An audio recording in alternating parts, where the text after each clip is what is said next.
Hello everyone, welcome back to another episode of Gaming Basics. In today's video, I'm going to show you how to change Apex Legends language. Watch the video till the end and don't forget to subscribe to our channel by hitting that subscribe button.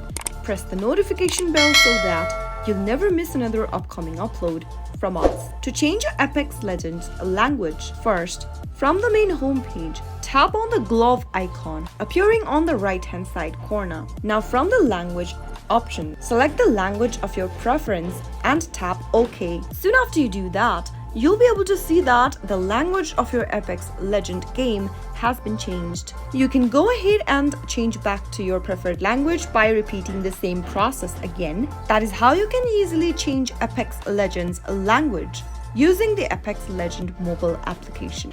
I hope the tutorial was helpful to you. If it was, go ahead and give us a thumbs up.